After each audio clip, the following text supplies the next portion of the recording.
Everybody has a journey that they are currently on, and everybody has where they are going to. So the link or the journey between where you are right now and who you want to become is the art of becoming. I have this internal desire or drive to just be different.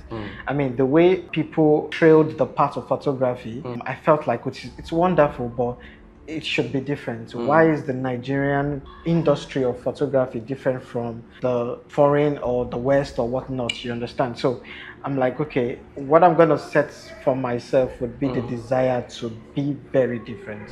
Delayed gratification. Explain it. I saw a lot of my colleagues was able to, oh, they bought a new car, they bought that car, and all of that and all of that. I'm like, I know where I'm going to. The best way I can do this is not to spend as if I have right now. You understand? So delayed gratification was a very core discipline with me that helped me. One of the major things why people do not have this core discipline is because they want to show others that I'm also doing well. I have arrived. So I'm not just another photographer, I'm a big photographer. Knowing fully well that you're spending everything in profit to show off to people that do not care about you, that's that much. You understand? So I didn't care about what anybody was. In fact, I denied myself to the point where my clothing were okay to me until my friends started telling me, your name is getting really big, you need to start looking the part. If you do not put a seed in the ground for it to die, it won't grow. And that is where sacrifice comes in. So if you are getting everything you're getting for free, there's a limited growth that you can get from it. Serious? You have to pour yourself. Like you have to feel the sacrifice of what you're putting in your investment for it to actually grow. Because it is the pain that you feel from it that is the nutrient that pushes it to actually grow. Another thing that I got from Uncle Kelechi was that you need to know your worth, you need to know your value. At the point that you decide to know that value, you might go hungry, but if you stay on that path for a while, the right people will look at you. The first step to getting good clients is to ask yourself if you are a good client, because you attract who you are. Are you a good client? So if you're supposed to hire someone for a job, do you act as a good client to that person? An important client book you, and then you come in looking so tattered, your team are disorganized, someone is sweating like God knows what is going on. Do you think that client will call you back? You have to attain the persona of the client that you want to attract. If you want something as much as you breathe, you will go any length for it. If you hold your breath for 10 seconds, 20 seconds, you will want to breathe. Yes. That's how much desire for you to be alive. So, and there is no external factor that was going to hold you down.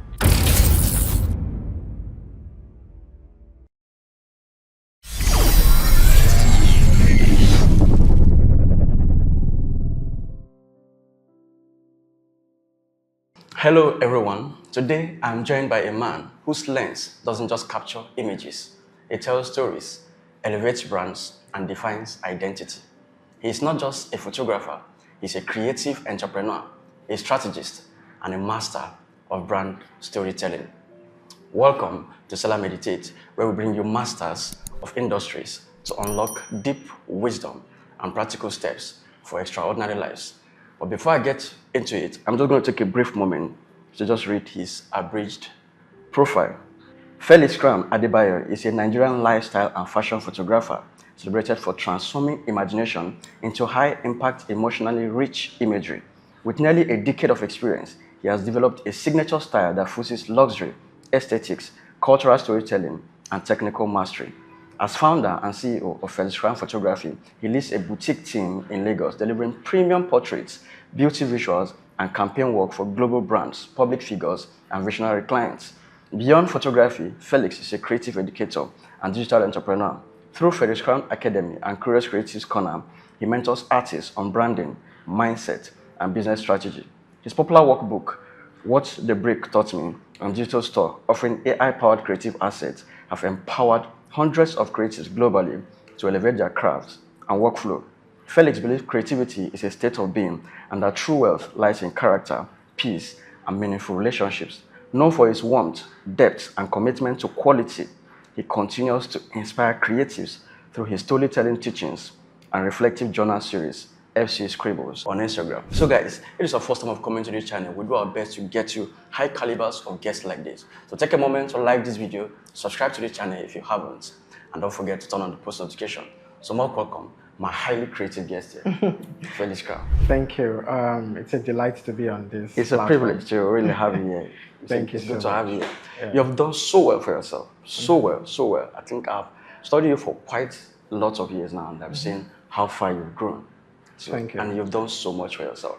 It's you. quite good to see people starting up from grass to grace. It's quite a story. So I want to know, what is the mind behind Felix Crown? Okay, that's a very beautiful question. What's the mind behind Felix Crown? So the mind behind Felix Crown is powered by an ability to want to tell stories. You understand, and also the ability of or the art of becoming. The art of becoming is this art where everybody has a journey that they are currently on, and everybody has where they are going to. So the link or the journey between where you are right now and who you want to become is the art of becoming. So that is the mindset behind what I do. That's the mindset behind Felix Crown. And then another major thing is empowerment, to be able to have creatives see the power that resides in them, that they can create whatever life they want for themselves, or create whatever vision that is that their clients want them to create, however the case may be. Yeah.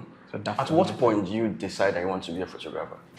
I decided I wanted to be a photographer. I believe that would be 2014, during my final year days in the university.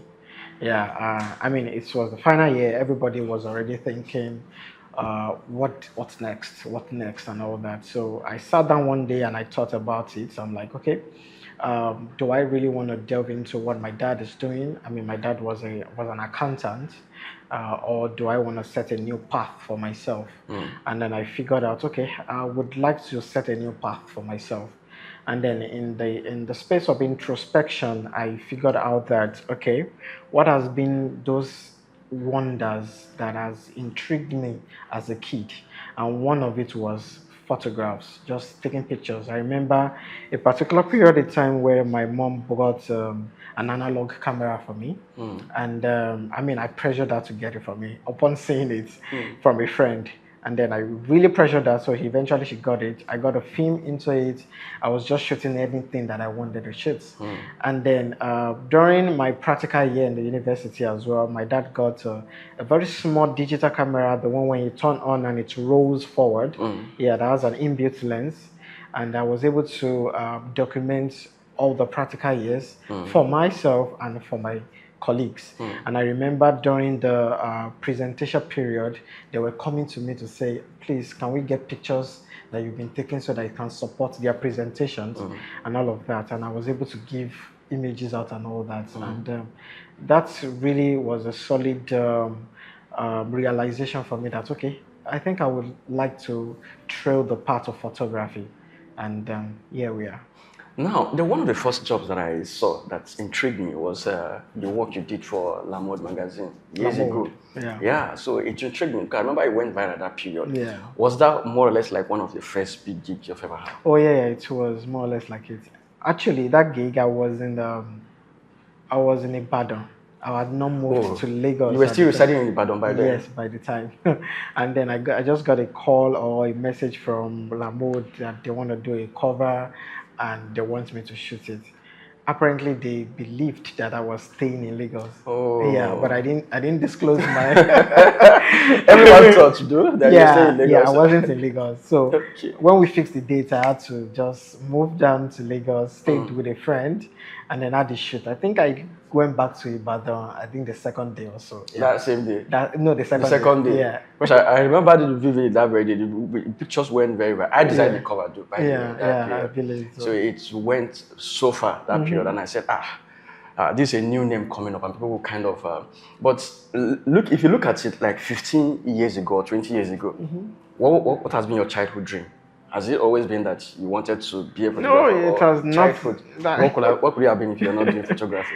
Oh, my childhood dream. I mean, just like everybody, doctor, engineer, and the likes, and all of that. Yeah, I'm just thrilling through life. Like, okay, 20 years ago, I believe I was still in secondary school. I believe so, maybe under level, whatever it is. I'm just like a kid just trying to survive. My dad wants me to go to university, so this is the next thing. So there wasn't a particular dream that was really solid in my mind at the time. You're just trying to develop yourself to know what you want for yourself. Exactly. I mean, I applied to go for pharmacy in the university, but unfortunately, I didn't get the course. So I diverted into agricultural economics. From agric to photography. What a journey. Yeah, so I diverted into agriculture and then just living it one day at a time. It was until the final year that I decided, okay, what is the next step for me? And I had to take a deep introspection to think about that. That is when I just discovered, okay, let's go for this. Now, looking at what you have at the moment, everybody will say that we know that, okay, you didn't get here overnight. It started, it's a process. Of course. What was that defining moment for you that shaped your career? Defining moment for me, I would say it's my ability or my drive to be different. Yeah, I have this internal desire or drive to just be different. I mean, the way people trailed the path of photography, I felt like it's wonderful, but it should be different. Why is the Nigerian industry of photography different from the foreign or the West or whatnot? You understand? So I'm like, okay, what I'm going to set for myself would be the desire to be very different. You understand? So, and that's exactly that defining moment for me. So I have a mantra. The mantra is strive to be better at every attempt. So if I do something today with that mantra in my mind, I do something different the following day, something better than what I did yesterday. So I'm my own competition. My last work is the competition of my next one. You understand? I want to beat or outperform the last work. It's about trying to make sure you do better than yourself, than the former self that you have. Exactly. I know many photographers that started and within some period of time they fade away. You will not hear anything from them. What do you think separates those that succeed massively in this industry with those that fail? I would actually say maybe they don't want it as much as they breathe. That is usually they don't want it as much as they breathe. Like if you hold your breath for 10 seconds, 20 seconds, you will want to breathe. Yes. That's how much desire for you to be alive. So I believe I I don't know anybody's story, right? There could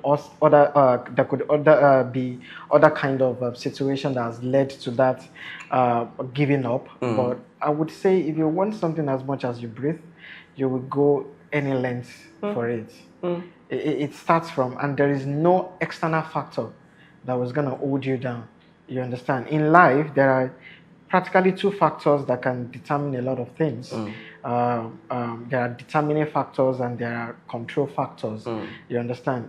And those things are not outside of you, they are inside of you, no matter what the environment is saying. You don't understand what I'm saying. So, yeah, that's what I believe would be the case in that sense. You understand? Or maybe it's a situation of they don't, probably they're trying something else. And photography was just a trail to who they are supposed to be at the end of the day. You understand? There are some people that started photography and they found out that, okay, it is just a path to becoming. It is not the final destination. So, and they just got into something better or stronger. Okay, maybe they don't see it like something they want to develop their life, put their lives Put on like it. their life into. So Yeah. it's like a path to something To else. something else. Exactly. Okay. I think you have a point there. You have Yeah. a very strong point there. Yeah. Now, you talked about that you started from Ibadan. You were at Ibadan. Yes. How did that for you happen for you to come into Lagos? Share How did that story. work? How did that journey happen that you moved into Lagos? Okay, so and because I schooled in UI, I felt like okay, it's okay to settle in Ibadan and then set it off. But I set off photography at the time. I was doing okay. I mean, for a beginner, and I think I was charging 2,000 naira for a portrait also. You once charged 2,000 naira for a portrait. Are you serious? Yes, I did. I think it was 2,000 naira that I charged for a portrait then, and I figured out that I mean, no shades to Ibadan people, but I figured out that they don't really see value in that. I called 2,000 naira, they're probably charging 500 or 1,000 naira and all of that. And then I started getting so many calls from people residing in Lagos. Okay. Like, oh, we've seen your work, we like it, I want you to do a shoot for me, and all of that. So it was a movement in and out of Lagos. I didn't have anybody in Lagos until I met a friend that connected me with another friend, and then yeah, so that was the case from that story. So when I moved to Lagos, I stayed with a friend. His name is Liberty. He was generous enough to allow me stay in his place for I believe 8 to 9 months. Seriously? Yes. Wow. Yeah, and then I used to rent a studio in Ikota at the time. Yeah, so after that I gathered a few things, then I moved to the mainland.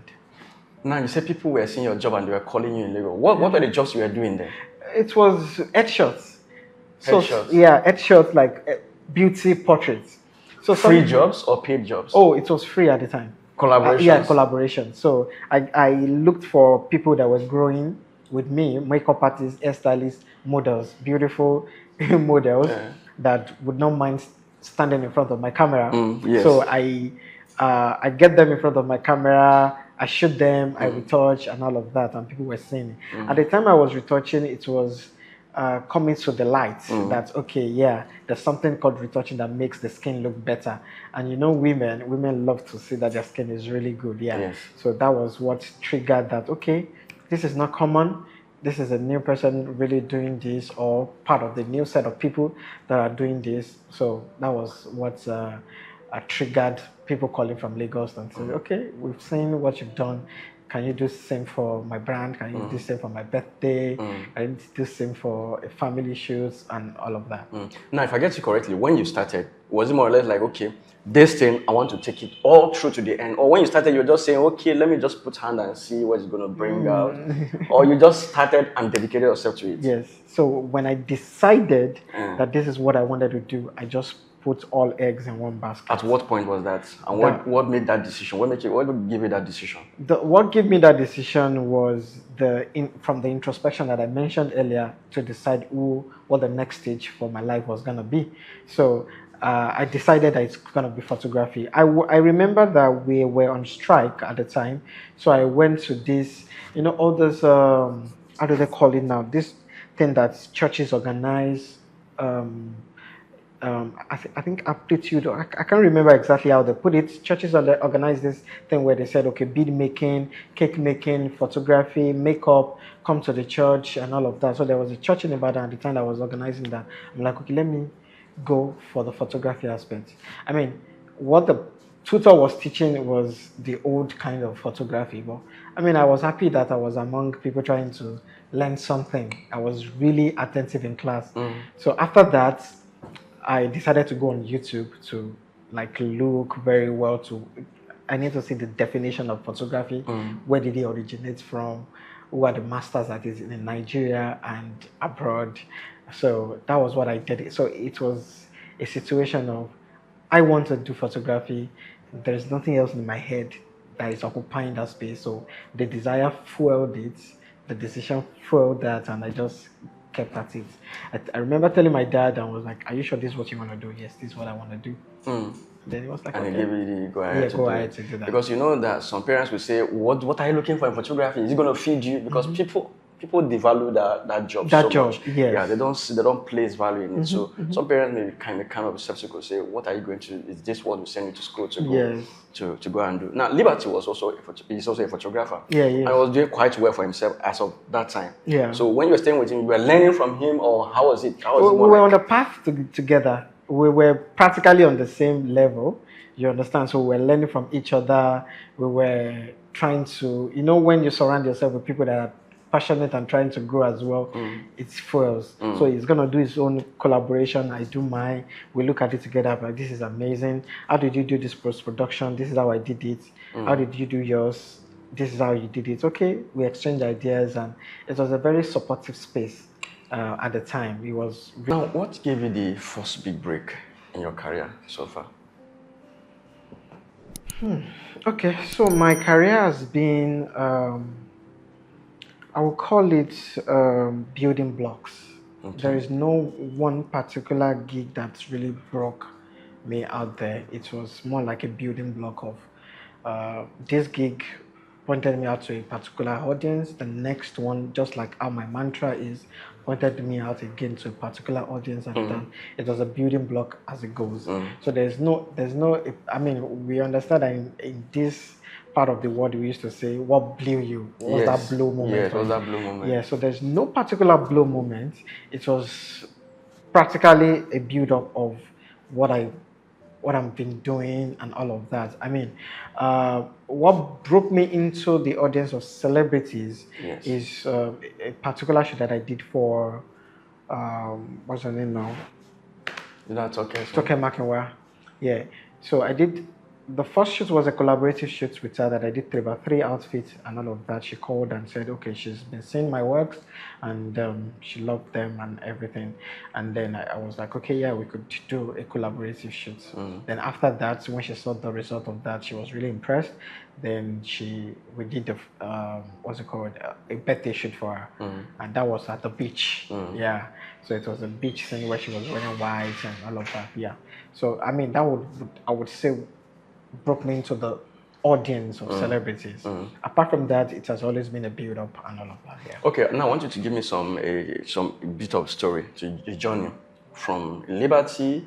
What studio did you start with? How did you start? What did you get next? The levels till you get to this level. Okay, so moved to Lagos. It was on and off at the time. Stayed with Liberty, let's say 1 month, 3 months in and out and all of that, just so I can create a very comfortable space. So the studio that I was using was in a quarter. I was renting it at the time. So practically, a client says, oh, I want to do a shoot. I say, okay, I will be charging 5,000 naira for it. I mean, at the time, I already leveled up a bit. And she said, okay, that's fine. Do the shoot. The studio will take 3,000 naira from it. I go home with 2,000 naira. You pay the studio more? Yeah. Depending on how much time that I spend there, you understand. So there are days I might not even take anything. I remember a very particular day where I overspent my time and I was really apologizing to the studio owner that I'm sorry, I can't. This is how much I can do, but it was really hell-bent. So the money that I got from the job is what I paid to the studio. I was actually happy because I have something to work and push. You understand? It was really, passion was driving me at the time. It wasn't not a search for money at all. You understand? So and it was really exciting. So I paid and all of that. I remember a particular photographer, is a top-notch photographer, reaching out and saying, okay, this retouching that you're doing, I really like it, come and teach me. And I think I charged about 40,000 naira for a 3-day class, you understand? It was in Surulere. So I would go all the way to Surulere, teach him. Then I saw his studio, massive. I'm like, sir, can I always come and use the studio? You're not teaching him, but you saw. So can I come and use his name is Pete Trimner. Can I come and use the studio? He was like, okay, no problem. So I was really excited. The lightings were there. What's it called? Some box were there and everything. So I would go there, shoot my collaborative shoots excited, go back home, edit them, put them online. After 9 months, then I moved to Shomolu into I think a self-contained at the time. And so that period that you were going to that guy's studio, you were still training him and then still working with his Oh yeah, I space. trained him for 3 days. Okay, Then that one after finished. that Then you was started going then, to his place. yeah. Then I Did you started pay going him to, or he left yeah, I you to paid using him. it? Okay, you paid I him. paid him So, some days. Some days I just it is a collaboration show. okay. When it's for clients, I pay him. Okay, Yeah, okay. yeah. So it was generous enough to allow me To let use you, it. okay. Yeah, yeah. So then I moved to Shomolu. Shomolu. Yeah, Shomolu. Okay. It was a self-con, and then I used my sitting room very small for the. In fact, I had to cut the long backdrop into two Are you serious? so that it can accommodate that space. Who would believe that someone that has this kind of place, especially that come from that place? I'm serious. Oh my gosh, can you imagine? Okay. So it was this is really big. This place that we're This place in is is really big. I mean, I'm talking about a three. corner. And then I had to cut the long backdrop into two so that I can just use that part. And you were staying there? I was staying there. Oh my god. So when I want to shoot, I will move all the way back to the door of my bedroom and then just shoot with maybe a 24 mm. Like, this is how I'll be holding the camera. Oh my god, what a story. I'm telling you. So that's where I do my collaborative We don't look shoot. like things that we've been through. Yeah. Oh my god. So I had a very small team of makeup artists, hairstylists that we were growing together. So we kind of create like a tribe where we do things together. So I would have I used to come up with ideas a lot. I'll come up with an idea. I'm like, okay, let us do this. We'll give it a name. The guy would do the makeup. The guy would do the. How do you get them? It's just online. Okay. Yeah, just yeah. So I just messaged them online one day. Please let us work together, and then they were like, "Okay, let's do it." So one time we worked together, we synced, creativity synced, and everything, and it went on like that over and over. So we were dishing out a lot of images, collaborative images. So some clients say, "I would like you to shoot for my birthday." I wasn't able to shoot for clients in that space. I was just able to do collaborative shoots. Then I located the studio of my friend Metezi in Agungi. So I would pay to use the studio then. When you want to shoot clients, when I want to shoot clients. And because I had limited numbers of background, I had to learn the art of changing background color in post-production. So I would shoot on maybe a gray and a blue. And then all the outfits on it, then I begin to change the colors in post-production just to have it look like, oh, I shot it in the big studio. With many backdrops. Wow. Yeah, so that was the journey at the time. Then God's blessing kept rolling in. I was able to move to a 3-bedroom with a very big sitting room. So I converted that into my studio and my home in Onipan at the time. So I spent about 3 to 4 years there. In Onipan? Yeah, at Onipan. Then I moved to the island. And it wasn't here at first. It was somewhere very close by. Then it was. But that Onipan that you moved to, it was 3-bedroom. It was a 3-bedroom. That one give you more space to work with. So you could call clients there, you could do everything there. Yes, exactly. Okay. So it was my space. Clients would come. If clients want me to go to them, I'm able to go to them, charge them a logistic fee. If they are able to come to the mainland, and you live there too. And I live there too. Yeah. So that was the journey. Then when I moved to the island, it was the same thing. I got a duplex. Then I used the sitting room as my studio. Lived in the rooms upstairs and all of that. Got to a point in time I couldn't handle that anymore because my brain was always working. It was a working space. So even if I'm in bed, I'm thinking about work. So I needed to separate that. That is when I moved here about 4 years ago. Okay, that's when you moved here. Yeah. Here you met it like this, or you constructed everything? I met it like this. Okay, you met it like this. Yeah. So something about me is I set my art into what I want, desire what I want, a specific details.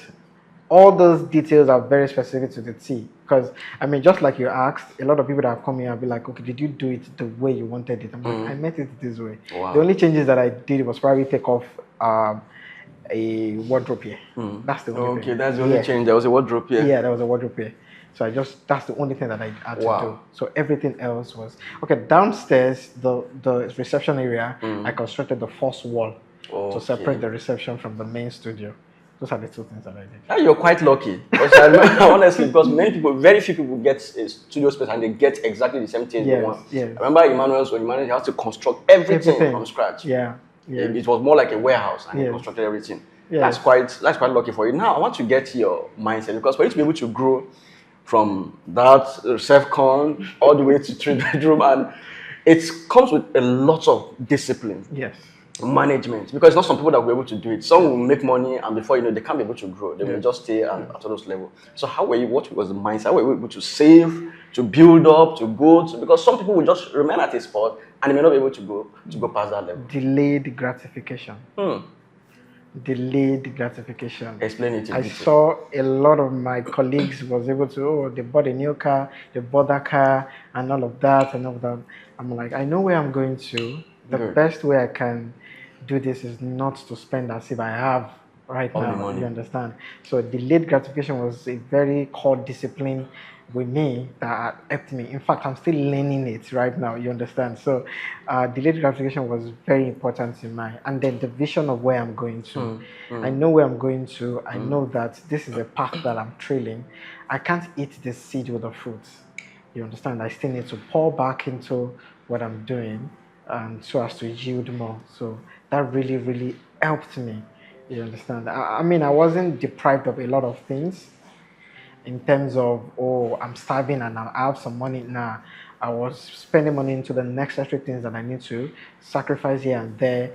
I was able to also purchase investments when it comes to gears, cameras, even money investment, capital investment, and all of that. So that was one of the major things. Now, when some people, when they say delayed gratification, some will say it's literally mean maybe they will not eat, or they will not buy some designers, or they will not buy something. So what were the things you were majorly denying yourself of at some point, apart from buying cars? Or I was denying myself of the ability to appear arrived, in quotes.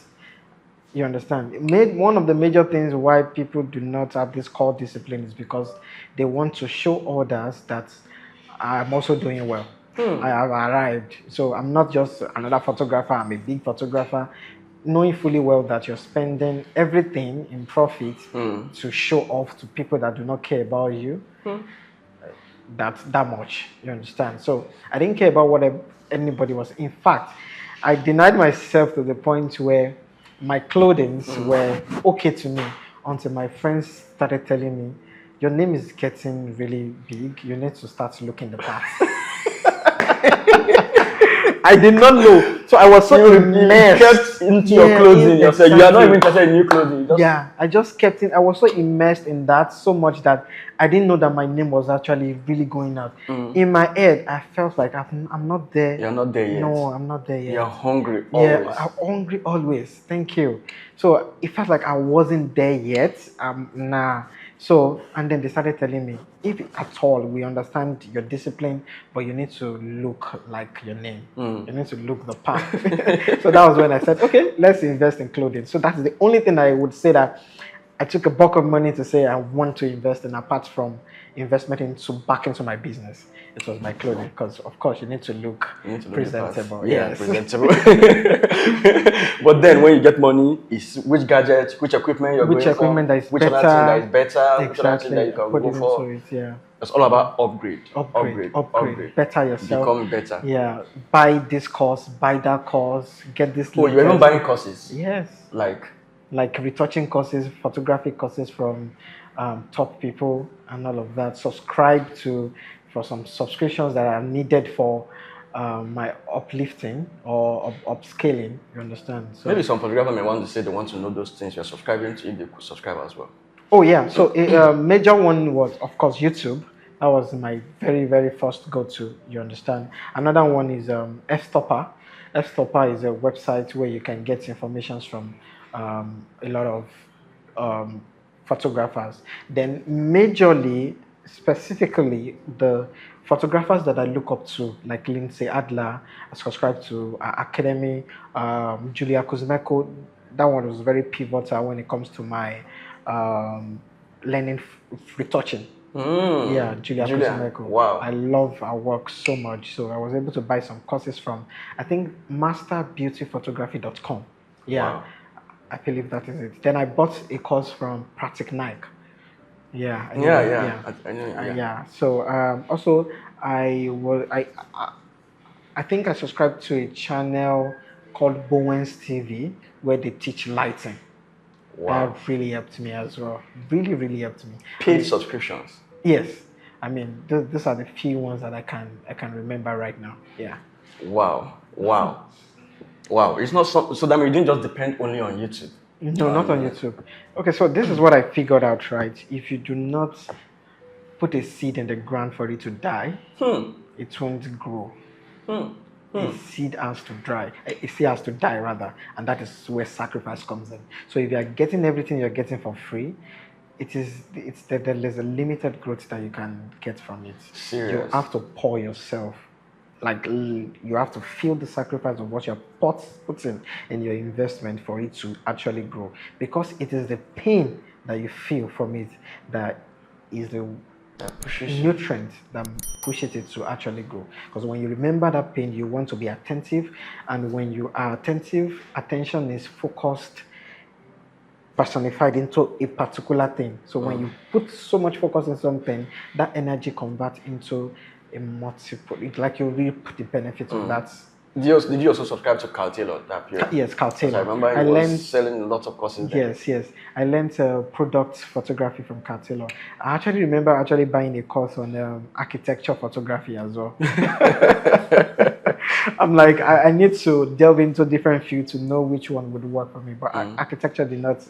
I mean, I can't even remember watching it, but it was one of those things. I bought gears that I did not need. Hopefully, it was gonna work. It didn't work. So there were days that the sacrifices actually did not yield, but and like. What about workshops? Did you subscribe to workshops like growth for trainings? Thank you so much for asking this. I missed a part of this workshop thing. So there was a time when I was still with Liberty, still juggling a quarter studio and all of that. That Diamond Bank organized a free photography workshop with Kelechi. Oh, I think I remember that workshop that period. Yeah. I was even going through my archives one day, I think when I was in Canada, and I saw images from it and all of that, and I was looking. I did a selfie with him in the background with a few photographers, and I'm looking at video like, what a journey. What a journey indeed. So I attended the workshop, and I remember what I caught from it. I got lighting, how to balance strobes and continuous light. Another thing that I got from Uncle Kelechi was that you need to know your worth. You need to know your value. At the point that you decide to know that value, you might go hungry. But if you stay on that path for a while, the right people will locate you. You know what I did? I was charging 5,000 naira at the time. And then when I got home, I was like, with the way people have been talking about my work, and I can see the amount of work that I put and details and everything, I pushed my charge to 20,000 naira. From 5 to 20 straight. 5 to 20. And I got hungry. I was hungry for months. That hunger they will run away. They ran. But I was hell-bent, and that is one thing about me that I would say I really love, is I've developed the ability to stand on my decision. If I make a decision like this and I know that this is right for me, I'm able to stand on it, whatever the storm may be, and I will see the end of that storm. So I'm like a buffalo. When there is a storm coming, a group of buffalo don't run away from the storm. They run into the storm because they know that when the storm is veering this way, it is going. So they run under it head first, and the storm goes by. So they walk through it. So I have that mentality that whatever it is, I'm gonna go head on with it. And if I get burnt, I get burnt. I know that I'm going to come out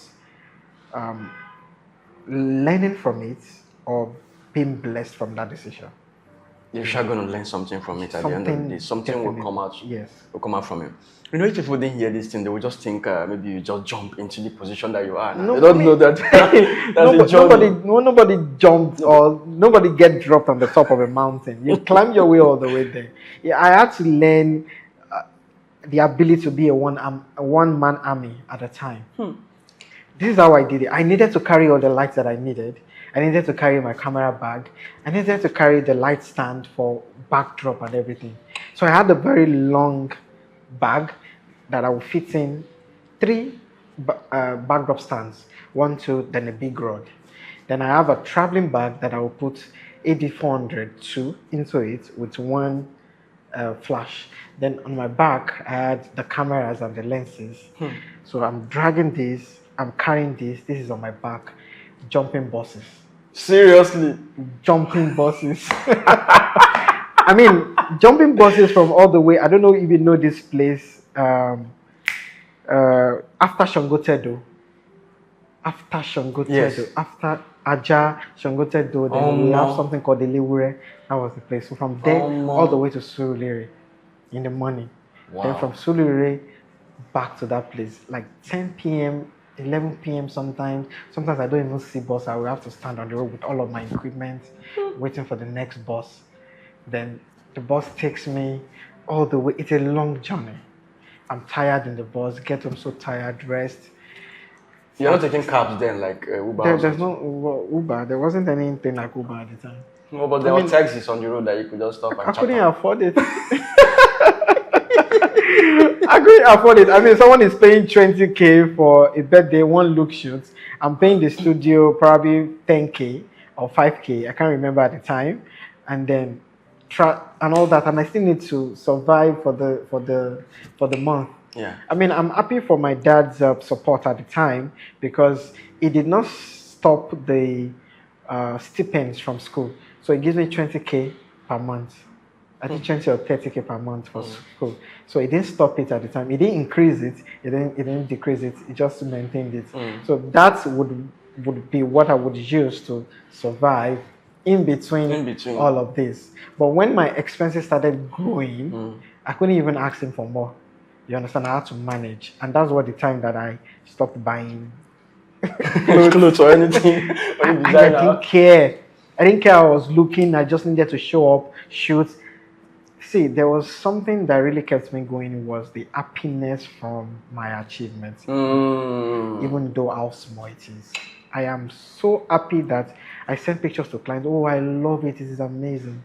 That gives you the fulfillment. More than money. So, 1 square meal.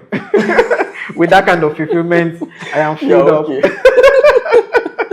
You understand? So there's no jumping on top of anything. It's a journey. How many workshops have you attended on those why? Others why, yeah. So I attended Mr. Kilichi's one. I attended Army Bilimi's workshop at the time as well.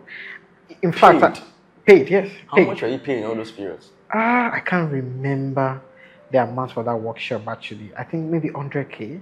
I can't remember. But I know. So I find specific photographers that do what I like and then pay them for the workshop or buy courses from international photographers online and all of that. Yeah. So that is, I went for that class. It was really eye-opener. I had, I went for Spotlight's workshop as well. That was where I learned the legal aspects of photography. Yeah. So I made a decision that I know my words, I know the legal aspects, contracts, this and this and that. So it's really helped me when brands. Was Spotlight that was in charge of it? Yes. It really helped me when brands started reaching out to me. So I knew what to tell them, what to ask, what to type, and all of that. So you know, okay, this guy knows what he's doing. Yeah. In all of them, which of them is the most defining of all the workshops? Oh, everything. Everything. Yeah. They have something that you. They have something. Yes. Everything is significant impact in my journey. Everything. There is no one workshop or courses that I bought that did not add to me. Because I will find something in it. I'll be like, okay, I've been missing this. I will apply this. You know, some people will look at it that I don't want to spend to go for all this workshop. I can learn them on YouTube. I can learn them online. Why should I spend money to go for all of those things? Is there something that someone will be missing if you major only on YouTube or searching free stuff online? Okay, so I will turn your perspective to see things in a different way now. And that is seeing things from a perspective of energy.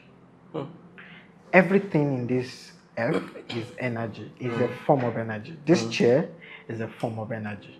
If you look deep into the subatomic or quantum level of this chair, you will see it vibrating. You understand? Now, if you have that vision of everything is energy, you would know that it takes energy for another form of energy to survive. So you are a form of energy. You need food to survive. Food is a form of energy. Air, oxygen that you're breathing in is a form of energy for you to survive. So for every one form of energy or consciousness to survive, there is another form of energy that it has to consume. Now, if you think that you can get something free by just giving a little amount of your attention to it, the energy will not convert into something solid for you. So you need an higher form of energy, which is a sacrifice. Now, that's one thing. Another thing is, I hope I'm not sounding ambiguous right now. Or philosophical. Philosophical, thank you. I mean, that is how I see things, and that's really helped me.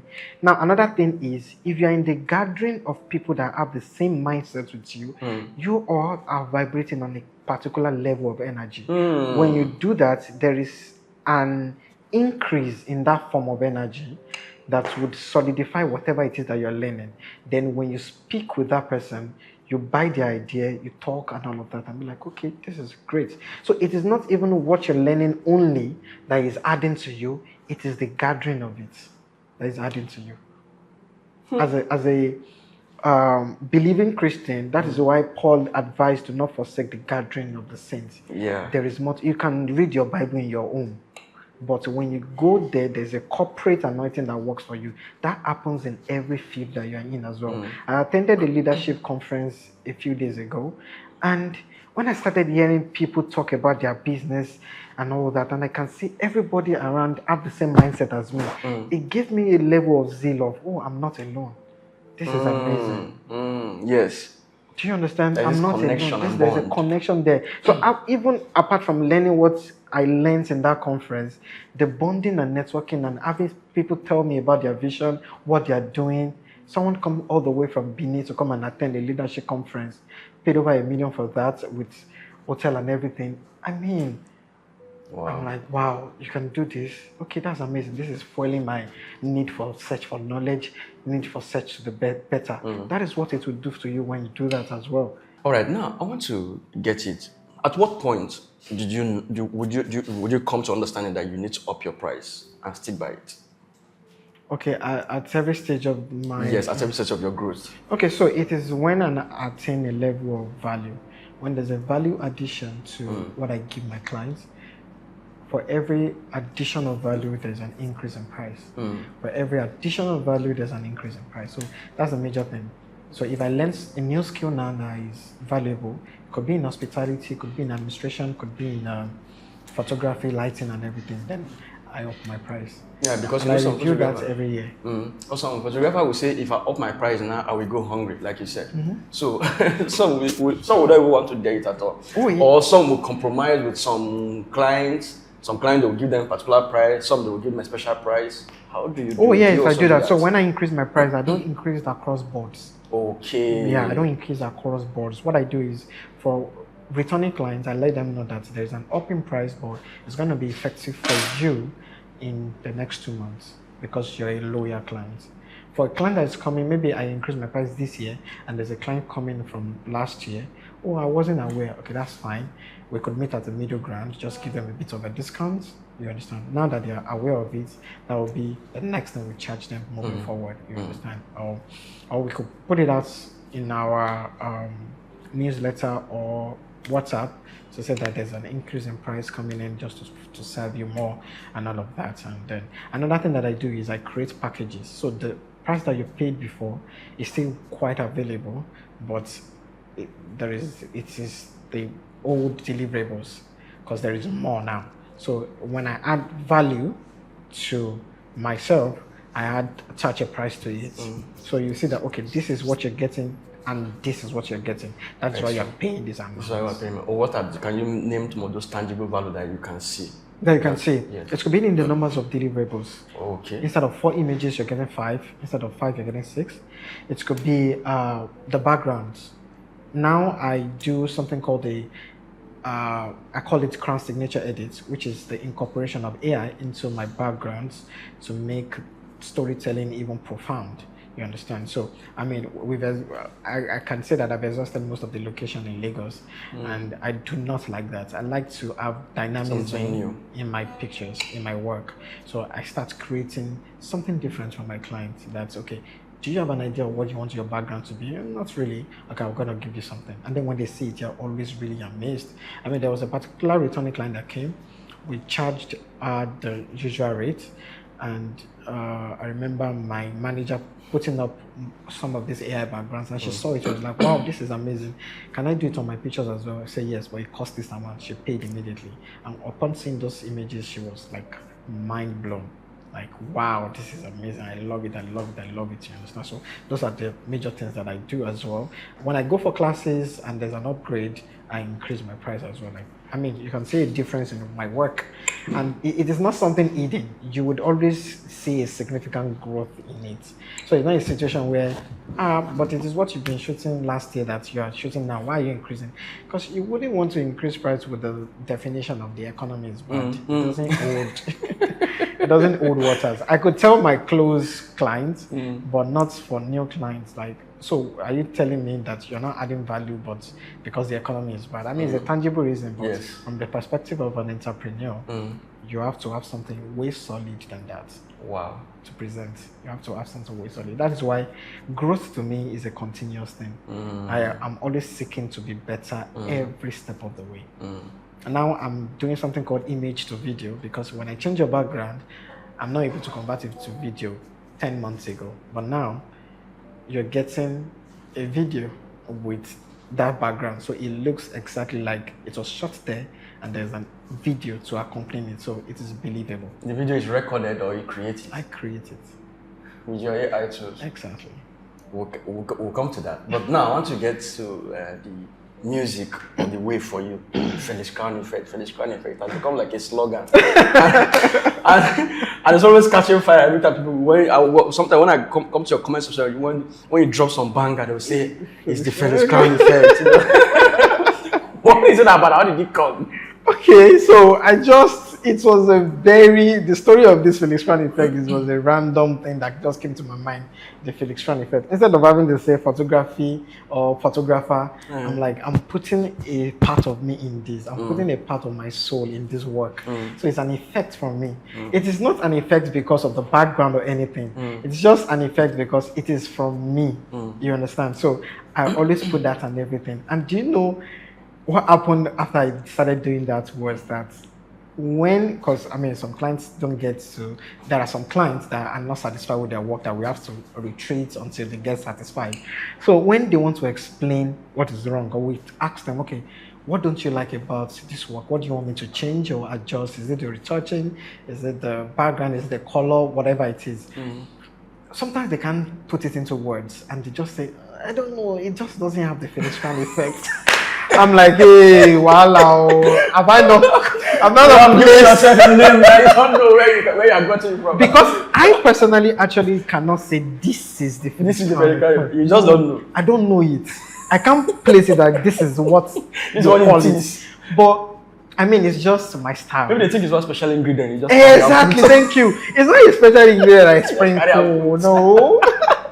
I just wanted to separate the way I appear, you understand? And that's what brand perception is. I wanted to change my brand perception to the regular or everyday photographer. So that's why I come up with these things to separate. So when it sticks, just like you just know it now, it becomes a perception. Now, I think this is it. What maybe if you're not seeing it, this is what clients are saying. I'm looking at it based on client perspective. Okay, that's great. You have been able to create a niche for yourself. Okay. I've been able to build a recognizable brand. Okay. They have seen it for a while, for a period. I've seen your works for a period, and I've seen what you're able to create. So if I see something that doesn't look like what I usually know that comes from you, I will say, don't have Felix Crown Effect. So this is what I see. Yeah, I like that. They are seeing inside. So it's a consistent process of building excellence. Process. So they have seen that consistently have churned out excellence. Once you drop something, they say that it's banger. This is Felix that dropped it. So, but once they see something that looks below what they usually see, they know that Felix Crown Effect is not inside. So that is especially good in case you don't know that. Okay, but now this leads me to this question. How are you able to build a special niche for yourself and then build a style that people tend to recognize it and then start tagging it with that effect? Okay, so I believe everybody is special, right? One of the major steps that I took, I don't want to go into being too philosophical about that, but I'm going to show you like a step-by-step guide that I took that actually created this niche for me. Number one is what actually catches my attention in everybody's, let's say, give me 100 photographers that I love to their work. What stands out in each of them that I say, oh, Lindsay, oh, I like St. Jesus, I love it. Julia, oh, her skin, I love it. You understand? Who else? Maybe Asiko, the philosophical aspect of his work, or the cultural aspect of his work, oh, I love it. You understand? So I pick these people that really, not so much, maybe just like 5 photographers that talk to a particular aspect that I want to imbibe. Then I take this, merge it together, pour a bit of myself in it, and that's what created my style. As simple as that. That's how style is created. Wow. There's no point reinventing something that is already in its existence. You just need to take a bit of this, a bit of this, combine it, add yourself into it. And that is what, I've forgotten the author's name, that's what he says in his book, Still Like an Artist. That is how, in this book, he talked about a lot of artists, and you see that this person is special, right? I'm going to show you the people that he has picked from. He didn't steal from them and lifted their style. He just picked a bit of them that resonated with his soul. Then he poured himself into it. So I liked, if you look at Lindsay Adler's pictures, you see a bit of resemblance of the way she lights and how I light. Yes. If you look at Julia's, you see the skin, how I like to maintain textures and everything. You see a bit of it in it. You understand? You see a bit of Carl Taylor in terms of the what's that lighting again? The backlighting that has the cone thing. Yeah, exactly. We see that bit of Carl Taylor. So I picked up from everybody that has really, really resonated with me, and I converted it to my style. And then along the way, then I begin to refine me, instead of having to now go back and start looking at them again. So because I've developed that, this is what I like now. I like to light like this. I like to retouch like this. I like to add these props, change background. Then I began to refine that thing, refine it and refine it. I don't focus on what is trending or what not. In fact, I create the trend myself, you understand, by focusing on this and all that. Yeah, that's how I've been able to do this. Now this deep. Now you started as more like a one-man army, moving everything. How did you move to start building a team? And what's the relevance of it? Oh yeah, so the first step was other photographers approaching me, I like your work, can I just intern? And then, oh yeah, no problem. I mean, you learn, you help out, you understand? So I started taking, first of all, interns. Interns. They come and go, and all of that. Then I moved to one assistant. Yeah. I was able to handle things myself, and I don't want to show off that, oh, I have a massive, there are some photographers that like to show off like I have 12 people working for me. There's no point in that. I don't see anything in that, except you've come to a point where you've built a structure that you know that everybody's doing something. And in fact, with that, why would all 12 people be on set? Not to shame them, this is my belief. So started with one assistant. The assistant stayed with me for a long time.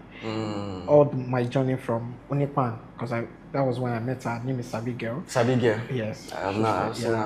She was able to stay with me for as long as that till I moved to the island here, and then I got one more assistant, then one more. When I see a need for it, I get it. You source for them more like stars, you bring them in. Yeah, staffs. Then I bring them. I started putting out vacancies, bringing staffs and everything. And then they get to learn, they get to grow, they get to be better, and everything goes. So it is more as a support of their visions and their goals while they give back and then they earn at the same time. How do you build the right culture to ensure that everybody is thinking alike? And at what point will you look at someone that is not doing what you want and say, I think your services? Okay, so I was able to build a culture by actually working on me first. You understand? The values that I owed, the culture that I owed seeps in through my work, my business. You understand? So when I'm able to imbibe the culture of communication, I'm able to tell this person that, yeah, we have communication as one of our key goals. You have to say what is on your mind. You don't get to assume. I remember my current manager joining the team, and she had the habit of assuming for clients. I would ask her, so did you let them know that they have to be here by 10? And she says, they should know now. They should know what you have to communicate. Don't assume for anybody. Assume that nobody knows anything. Tell them the bits of every detail. So that's how I've been able to build culture. I build it in myself first. What I hold in high esteem, I'm able to pour into them. You understand? And then, of course, there's a probationary period to measure if someone is doing well or not. Give them grace. Give them a bit of the. There's a written rule, a written handbook policy that guides the culture of the. If you look at one of the what's it called, workstations, you will see it already on the wall.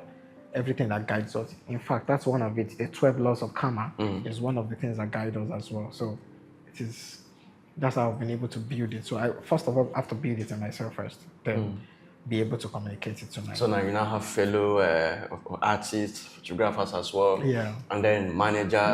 What does the manager do? Okay, so there is the executive manager, then there's the studio manager.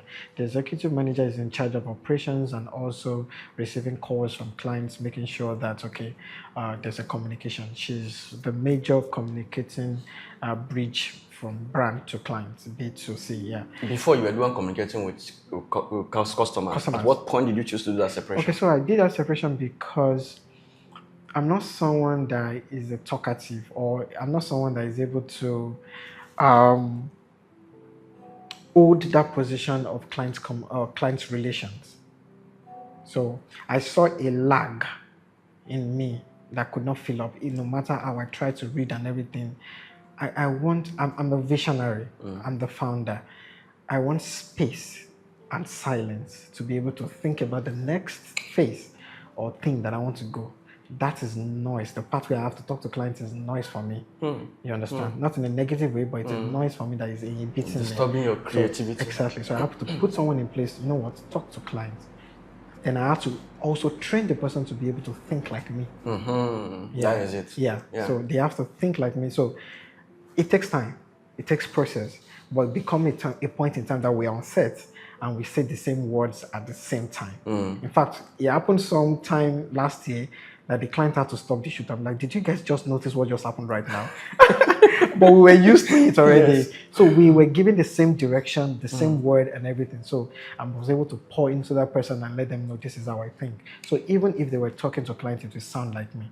So when clients now meet me, they'd be like, oh, wow, there is this synergy among your team that is really, really nice. So it's not only even cut across every member of the team in the terms of how we communicate, the hospitality of the studio, or the communication with clients, the way we treat and handle clients.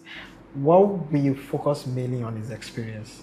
We are not just giving you pictures and say bye-bye. You come to us, we give you a particular experience that you've not seen anywhere.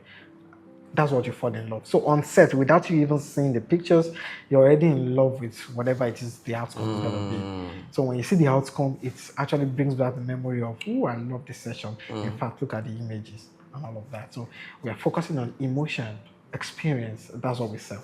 How do you resolve conflicts with clients when you have issues with them, either pricing issue or job issue, returns, things like that? That's a very good question. And it is one of the major things that I was planning to talk about in my next podcast or the carousels that I release. Handling clients' conflicts, Conflict resolution is actually a major soft skill. Yes. So major. But what I engage is emotional intelligence.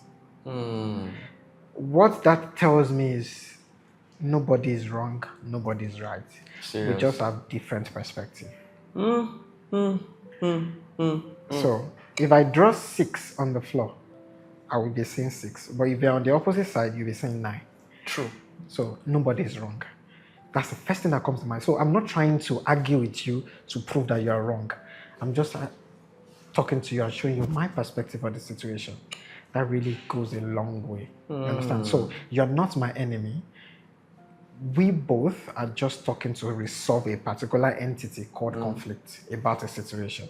So it could also lead to me sacrificing something to make that resolution work. Right? Now, if the conflict is about what has been placed on paper, I told you it is 10 to 12, it is 2 p.m.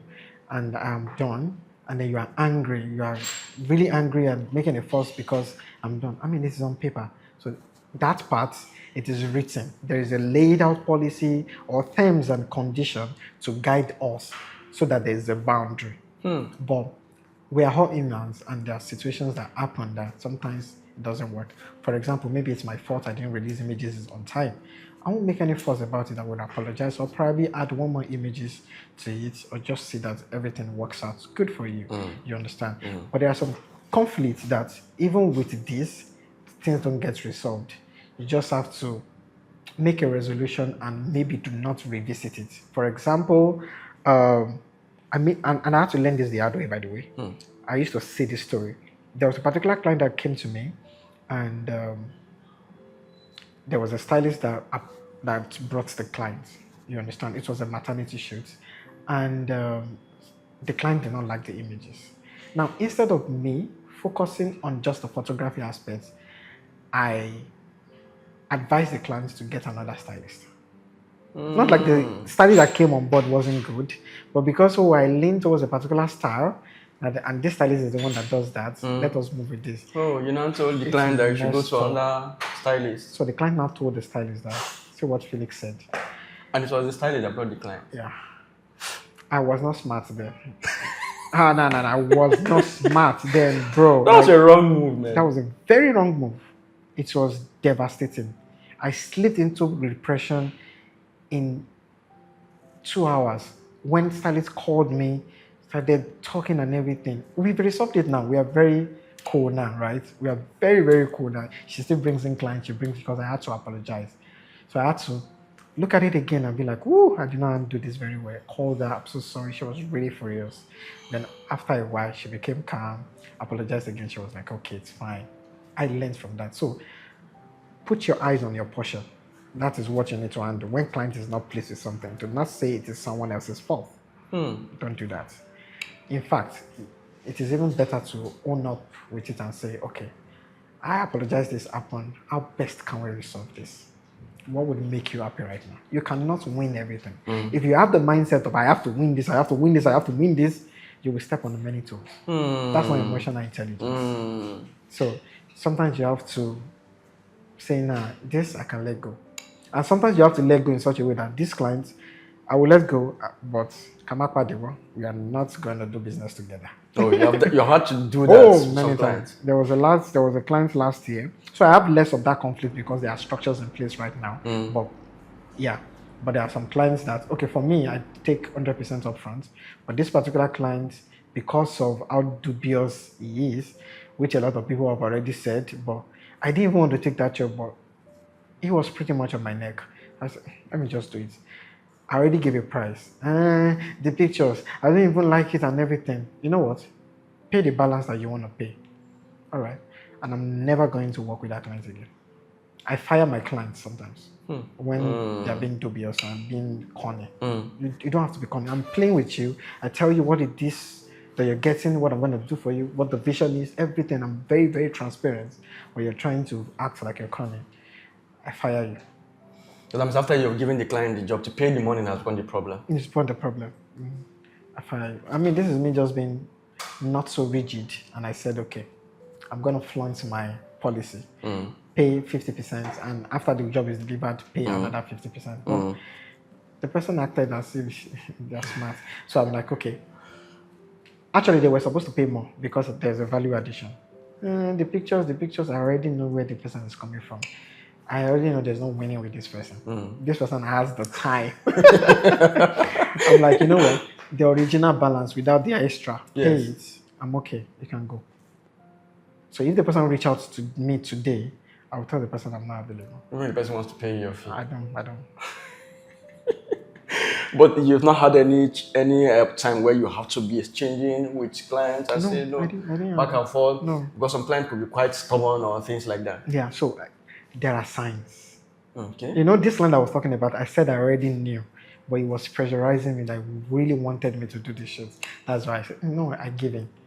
But when there are some subtle languages, tone, words that some difficult clients use, for example, you want to book for a wedding, right? And we're saying, okay, this is our rate. You're okay with it. And I said, okay, I'm going to send a contract.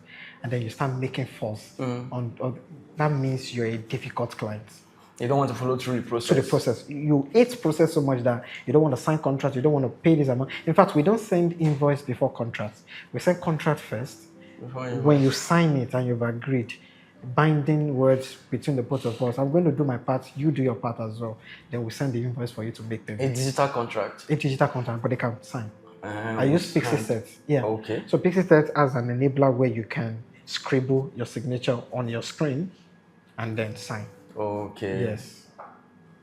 So with that, it saves you a lot of hassle and stress with lots of clients. Yes. And it's not rigid.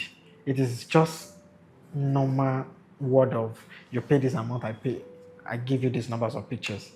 I show up by this time. By this time, I'm going to go eat. If you don't get me food from the shoots, and I've been with you from 6 a.m., I'll go get food by myself. If I miss any moment from there, it's not on me, except you give me food. You read it and you say that, oh, planner, please, I need you to take care of the photographer. It's courtesy. So it is not anything overboard. so that you not go to the wedding and then you are rushing for food. Or you're fighting for food.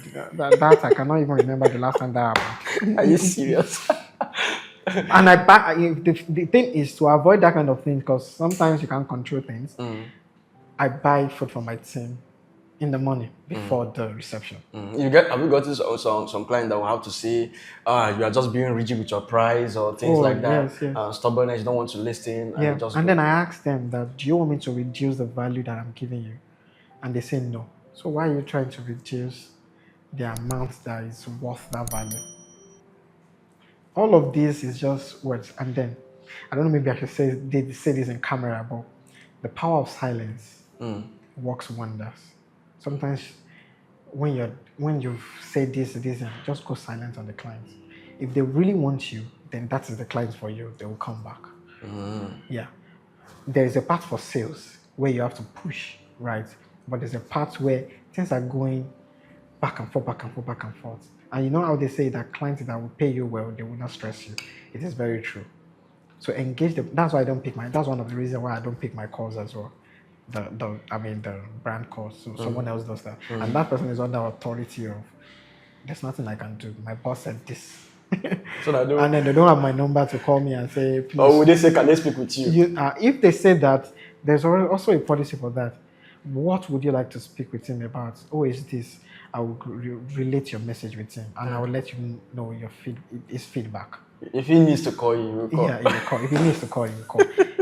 If it's about concept and everything, please, 100%, I'm in for it. But when you start talking about money, there's someone handling money.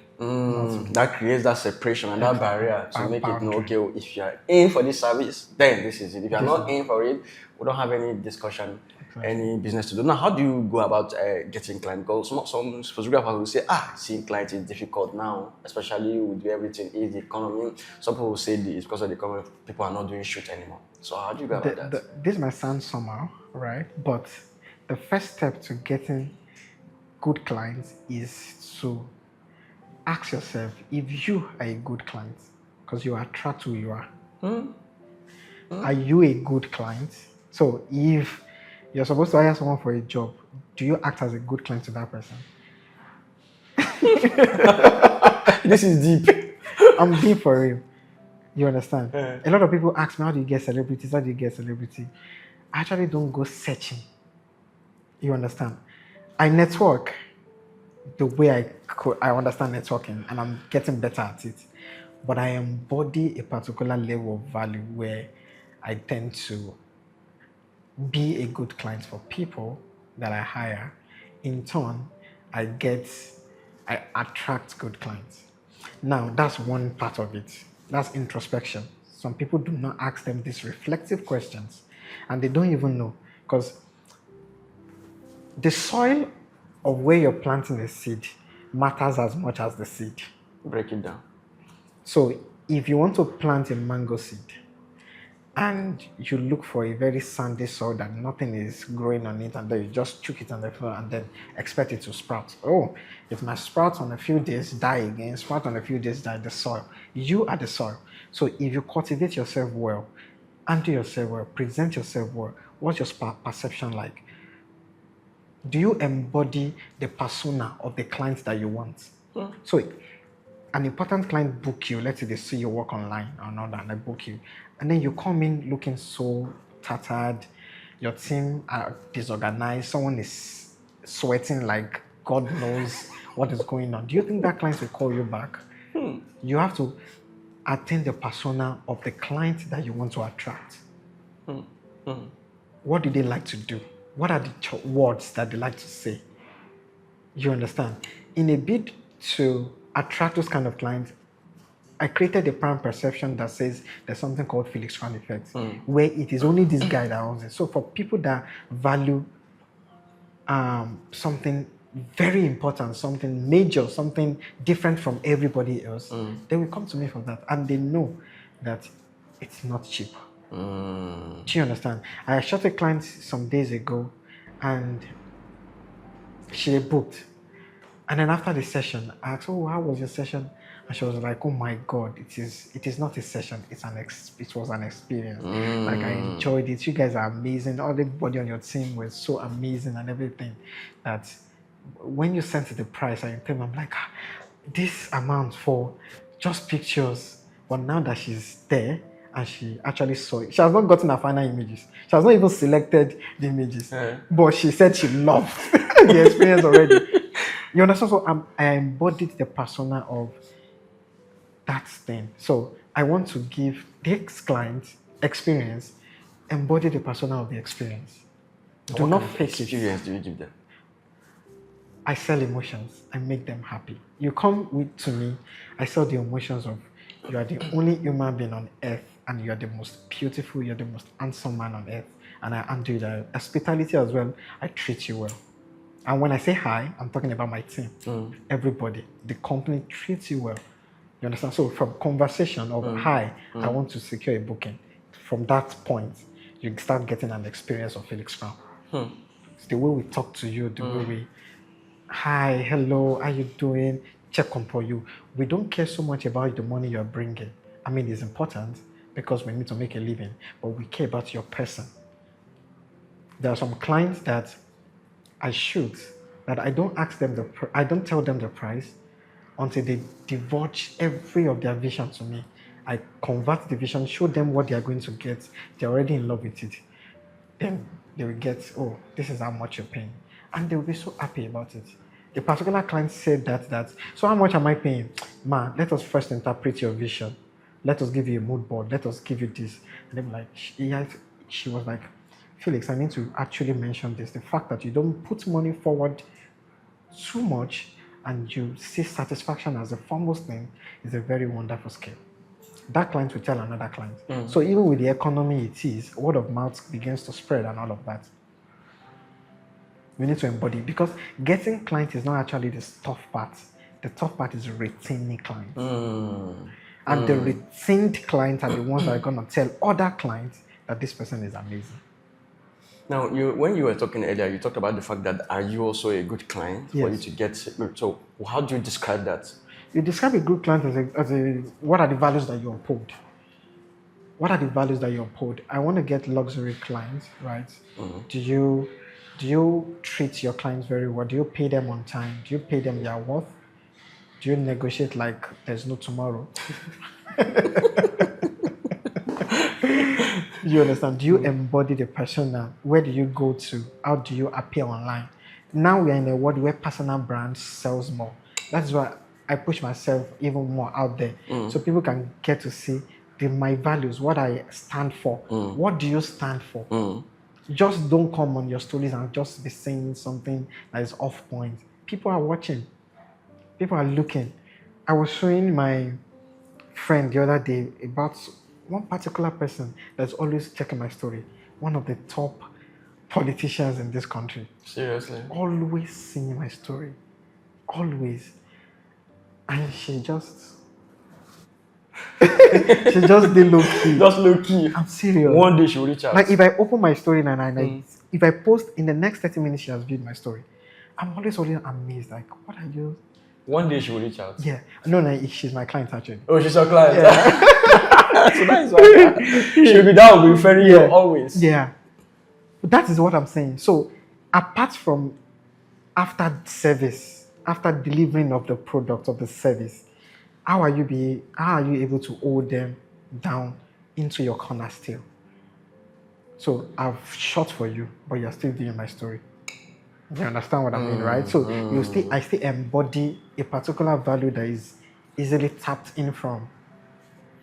I don't know, maybe you understand what I'm saying. Yeah. So those are the things. That's how you know if you're a good client. So when you talk about initially when you say negotiate, does that mean when you want to buy something you don't negotiate? Oh, you negotiate, please.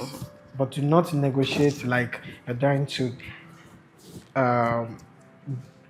destroy the value of someone. You know, there are negotiations and there are negotiations. With experience, number one form of negotiation is, I appreciate and I know that you're bringing a lot to the table. This is wonderful, but it is below my budget right now. If you could please consider and do this amount or give me the discount, I would sincerely appreciate emotional intelligence. But negotiating, on top picture that you're charging. Someone actually said that to me one time.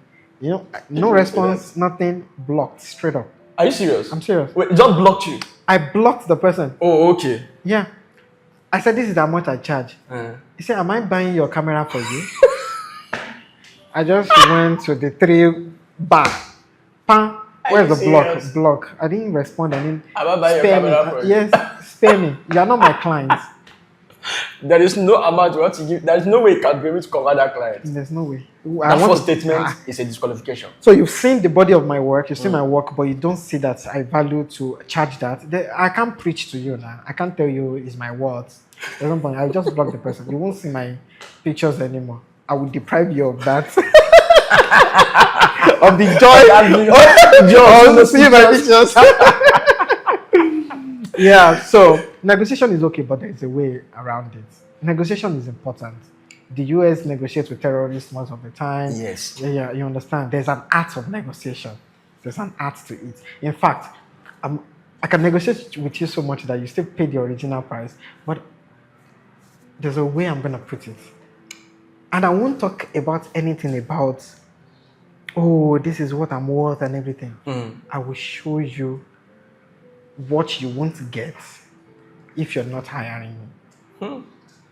Do you understand? I will show you. It is called fear of missing out. I'll create that fear of missing out so that you see what you're not getting if you're doing this. And I can show you that if you move it to this level, this is what. So my price structure is in such a way that no matter the amount that you have, there is a service for you. But you yourself, you know that there's a level. Yes. So if you want the greatest thing, or this is the amount, I don't have it. Okay, that's fine. We have a flexible rate that you can go for. But I want this. I mean, if you want this, then you go back to pay for this. Please let me pay. I'm sorry. This is it. And you don't budge for the price. No. Sometimes everybody does. Depending on how they talk to you. Sometimes I agree to 10% discount. Sometimes no. And like I said, it's the tone. So there are signs that accompany specific clients that you know that this client is for me. That one is not for me. What are the biggest major mistakes you see young photographers make in the industry? Biggest mistake is copy. One of the biggest mistake is copy. They copy one photographer. They copy so much. You can create your own style. You're distinct. Come on, create your own style for yourself. You don't have to copy. You know what copy does? Copy doesn't say that I can do what this person is doing. Copy is saying that I am below. Wow. There's a psychology to it. Don't just copy. It's not nice. Still, like an artist, there's an art to that. There's a psychology to copy. People begin to view. People can actually book you, but they will not go past. So now, if the person now upgrades that you're copying, what will be your next step? Copy the next thing that they do, and then what if at the point that they get to a point where you cannot copy the next thing that they do? Maybe it is their character, their experience. So what are you going to do? Apart from copying, what else? Apart from copying is not learning. Some people have this mindset of I've known everything that I need to know. There's no point moving forward, and they become outdated. If they don't adapt to the latest knowledge, the latest new ways of doing things, they become outdated, and they fall off fast. Wow, that's two. Make it three. Three mistake that they're making. The sense of arrival. Yeah, so when clients are booking you so much that it has gotten to your shoulder, and then you now feel you're the alpha and omega. Yeah, exactly. That's it. Now you talked about let's start rounding the topic. You talked about some AI tools that you use and all of that. Can you share some of them so people can be able to Midjourney, Kling AI, ChatGPT, Cloud.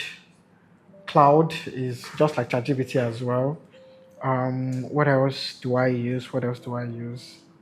I think those are the major. I don't like to bombard myself with a lot. Yeah, because I see you incorporate a lot of AI into your works. So how do you do? Is it that you take your pictures and put it in the AI platform, or how? Oh my God, that is a whole lot of cost on its own. So I can't exactly say everything in bits, but it starts from conceptualization. So I can draw concepts from AI. See, it starts with you. The quality of your question will determine the quality of your answer. And it will invariably determine the quality of your life. You understand? So we can both be photographers and we both know AI, but it will give us different results because of what we ask. Exactly, the prompting. You understand? So conceptualization, I get ideas for clients. I show them the idea, they like it, shoot on the plain background, incorporate AI into it using Photoshop. You understand? The pathway is long. I feel like we can't cover that so much here. That's the generative images. Yeah. Which ones do you use to generate ChatGPT and Midjourney. Okay. Then I use Kling to convert to video. No, you use Kling to convert to videos. Yes. Okay. So as we round this up now, personal questions. Are you married? No, I'm not married. What are you waiting for? What am I waiting for? You have everything that you have already. I mean, don't worry. You are already comfortable. You guys will get the invitation. So what are you still waiting for? Always come and chop rice. Yeah, you get the invitation soon.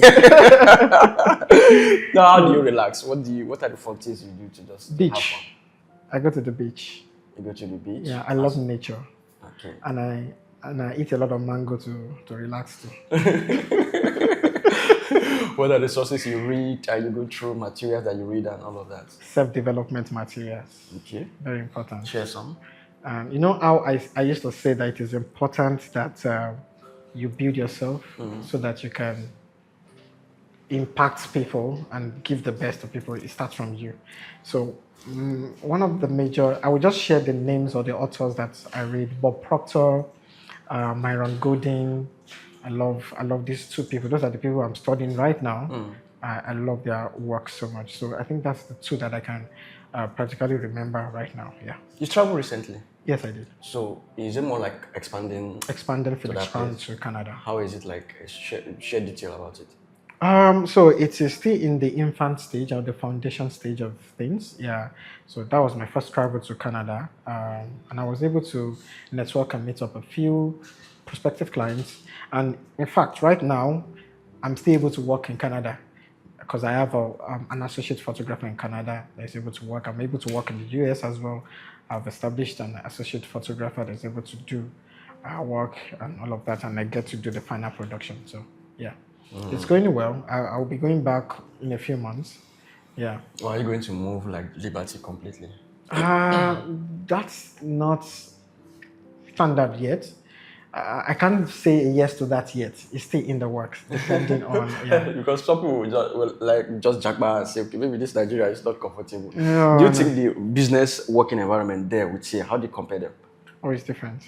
There's a better structure there, but Nigerians are the same everywhere. Yes. So, so what helped me is the fact that I have a policy and a structure already existent Yes. in me. So at the time I got there and I found out that Nigerians are everywhere, I still held on to that policy. It was easy for me to imbibe it and say, this is how I do things. Now, finally, if you have one secret for any photographer that's going to achieve success, what will it be? One secret to achieving success: act like who you want to become. Act like who you want to become. You Act like understand? who you want to become. Yeah. So you have to be that person first before you have what the person has. Is it in thinking or in just And in acting. behaviors? And acting, yes. So you want to be the head of a photography brand that is known across Africa. Start dressing like that person now. You will consciously tune your brain into seeing yourself in that light, which will automatically convert your reality into that. But don't you think it contradicts the fact that when you were starting, you said you were not paying attention to all those, you were not paying attention to getting the best job out there. So No, I how do you wasn't paying. balance it? No, it's not like getting the best job. I wasn't paying attention to myself. Yes, because I didn't have that knowledge at the time. So Okay. in my process of growing, I figured out there's something called the be, do, have concept. The be, do, have concept is you have to be that person, then do what that person is supposed to do, then you will have it. But people used to think that you need to have first to become. But I mean, that's a mistake that you made coming up. Yes. So you have to be first. Okay. Yeah. So if I'm gonna act like an international, if I want to be an international photographer, my work needs to reflect the international standard from now. Yeah, because some people will say just pay attention to the quality of what you are producing and not really, okay, because if you say that, that means the person will take the money he's earning from the photography and just be pouring on himself On because he himself. wants to act Yeah. like it. Yeah. Isn't that counterproductive to investing in your job, in your craft? No. Repeat your question, sorry. Now, you initially when you were starting, you were taking all your money and investing in your business. Yes. Now, if someone is looking at it this way, that you said you have to act that way and reflect that way in yourself. So, do you take the money, put on your business, or spend on yourself to act that way? It's the same thing. If you're putting something on yourself, you're not wasting, by the way. So there's a difference between spending lavishly and investing. Yes. So I want to be an international photographer and I start buying courses that international photographers or international clients like, that's not overspending, that's investing. So, in rounding off, share your final advice to creating a photographer that are thinking, what's the next step forward for them? Okay, so my final advice would be this: it would be never stop learning. Never stop. The moment you stop learning, you start dying. It's just the other. I didn't put this rule down there, but it's just the way things work. Never stop learning and embrace nature. Nature is very beautiful. I mean, I don't know how to put the extent of what I'm saying right now, but embrace nature. Spend more time in nature. You will get the amount of energy that you need to be creative, especially when you spend time in nature. God is the greatest creator. Just watch out for the things that He has created and be able to convert it into something tangible for yourself. Never stop learning, always try to be better, do not copy. And I know it is hard, but if you place your mind on it and focus on you yourself, you'll find out that there's a depth inside of you that is calling out for you. Reach inwards, and then you'll be able to get your style. If you know and you're very, very sure that this is a path that you want to be on, you're passionate about it, never stop learning. Reach out to people that can help. Also sacrifice. I know people don't probably have a lot, but it's from that little that's something you get from. So sacrifice what you can sacrifice to get what you want. It's very important. Delayed gratification is very important. You don't have to show anybody anything. Everybody cares. Yeah. Everybody running their own race and also believe in yourself. Believe in yourself.